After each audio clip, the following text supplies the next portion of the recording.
Bismillah ar-Rahman ar-Rahim. Alhamdulillahi Rabbil Alameen. Wa salatu wa salamu ala ashrafil anbiya'i wal mursaleen. Muhammadur Rasulullah sallallahu alayhi wa ala alihi wa sahbihi wa sallam. Tasliman kathiran kathira. Amma ba'du, my brothers and sisters, the topic of my khutbah today is justice and ihsaan. We hear this ayah in every Juma Khutba, in practically every masjid on the face of the earth. And that ayat is, إِنَّ اللَّهَ يَأْمُرُ بِالْعَدْلِ وَالْإِحْسَانِ وَإِيتَاءِ ذِي الْقُرْبَى وَيَنْهَى عَنِ الْفَحْشَاءِ وَالْمُنكَرِ وَالْبَغْيِ يَعِظُكُمْ لَعَلَّكُمْ تَذَكَّرُونَ. Indeed, Allah subhanahu wa ta'ala commands justice and ihsan, which can be translated as excellence, which is mercy and forgiveness, and courtesy to your relatives, al-qurba, your relatives, close relatives. He forbids indecency, wickedness, and aggression, and He instructs you so that perhaps you will be mindful. Let us focus on just two words in this ayah for today. The first one is al-adl, and the second one is al-ihsan, justice and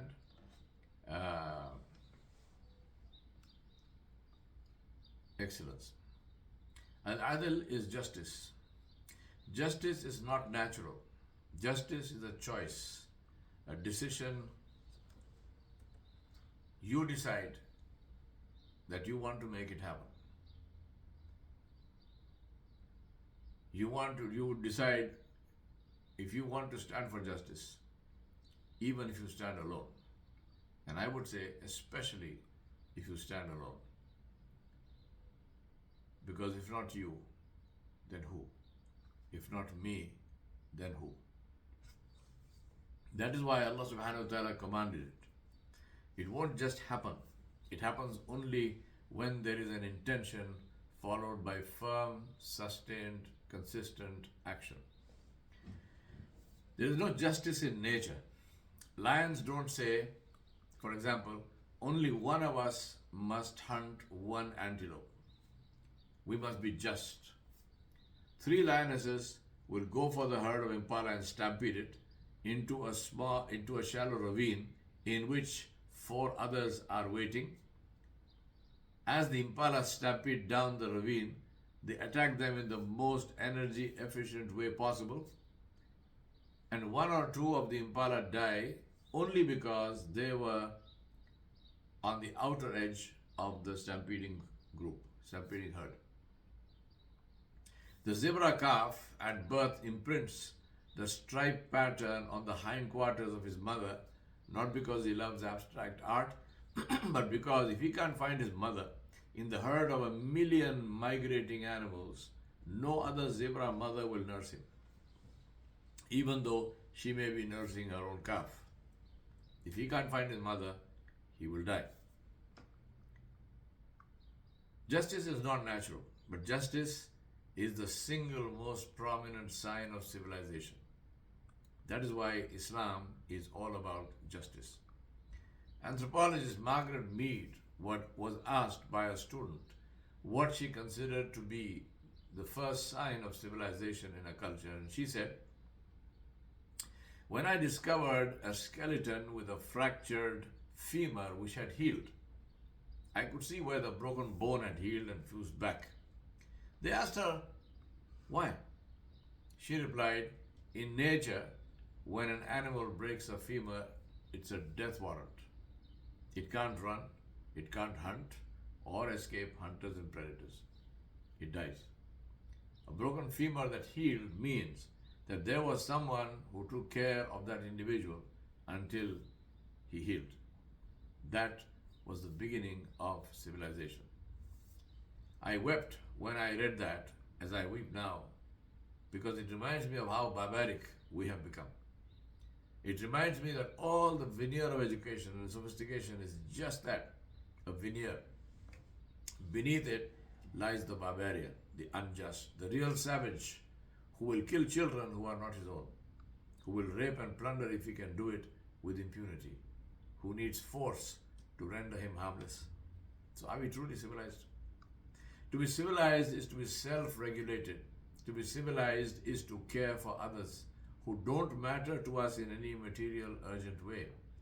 To be civilized is to do what is right, not because it is convenient or profitable or safe, but because it is right. To be civilized is not just to eat well yourself, but to ensure that nobody goes to bed hungry. To be civilized is not to wear good clothes yourself and live in palaces, but to ensure that nobody is naked and living on the street. The principle on which this self-regulation is based is called justice. Justice is not natural. Justice is the basis of being civilized. Because to be civilized is not natural. It is a choice. It is a reflection of the divine, because the source of justice is the divine, is Allah subhanahu wa ta'ala. Justice is evidence that we have a creator who loves us and is concerned for us, and so taught us how to self-regulate our natural desires in a way that results in safety and caring for all of us. Justice is the criterion on which we will be judged when at the end of our lives we will meet the one who gave us that law. It is the law that Allah subhanahu wa ta'ala gave us when He commanded in the Quran, إِنَّ اللَّهَ يَأْمُرُ بِالْعَدْلِ وَالْإِحْسَانِ وَإِيتَاءِ ذِي الْقُرْبَى وَيَنْهَى عَنِ الْفَحْشَاءِ وَالْمُنكَرِ وَالْبَغْيِ يَعِظُكُمْ لَعَلَّكُمْ تَذَكَّرُونَ. This is the world of cause and effect. If you want to change an effect, you must address its cause. Peace is an effect. Its cause is justice. Without justice, peace can never be established. Without justice, any apparent peace is only a recess between wars. There are two truths about justice which we all know very well. One, that injustice to one is injustice to all. Two, that justice can never be established until those that are not affected by injustice are willing to stand up against it. The question is, what are we willing to do about establishing justice? We will do that only when we see how not establishing justice will come around to bite us. I know that self-interest is not the most noble of motives, but I say that if that is what it takes for us to stand up, so be it. But stand we must for those who can't. Stand we must because it is about us, not about them. That is what Rasulullah ﷺ commanded us to do in the famous hadith of Abu Sa'id al-Khudri, who narrated that he ﷺ ordered, whoever sees an evil, let him change it with his hand, or if he is not able to do that, let him change it with his tongue, and if he is not able to do that, then with his heart. And that is the weakest of faith. And this is in Sahih Muslim. The purpose of Islam is to establish justice in our lives, which begins with worshipping the one Jalla Jalaluhu, Allah subhanahu wa ta'ala, who created us. In Islam, justice is the fundamental principle that emanates from the truth of accountability to Allah subhanahu wa ta'ala alone. For He said, Ya ayyuhalladhina amanu كونوا قوامين بالقسط شهداء لله ولو على أنفسكم أو الوالدين والأقربين إن يكن غنيا أو فقيرا فالله أولى بهما فلا تتبعوا الهوى أن تعدلوا وإن تلووا أو تعرضوا فإن الله كان بما تعملون خبيرا. Allah subhanahu wa ta'ala said in the famous ayah, which was written as the finest example of justice on the wall of Harvard Law School. Allah said, O believers, stand firm for justice as witnesses for Allah subhanahu wa ta'ala, even if it is against yourselves, your parents or close relatives, be they rich or poor. Allah is best to ensure their interests, so do not let your desires cause you to deviate from justice. If you distort the testimony or refuse to give it, then know that Allah subhanahu wa ta'ala is certainly all aware of what you do. The purpose of justice is to create a society and world that is good for all, not only for the elites who have wealth and power. Justice is the criterion of civilization, and that is predicated on how society takes care of those who need care. Today we live in a world where we express ourselves in terms of accumulated wealth. Net worth means amount of money in the bank. But being civilized is judged based on the state of those who don't have wealth. It is based on how they are taken care of. To be civilized means to take care of those who are weak and who need care. We live in an upside down world, and then we wonder why there is misery. Then there is the other word, which is something more than justice, al-Ihsaan, something more valuable in the sight of the one before whom we will be called, something which indicates the peak of all virtue, and that is al-Ihsaan.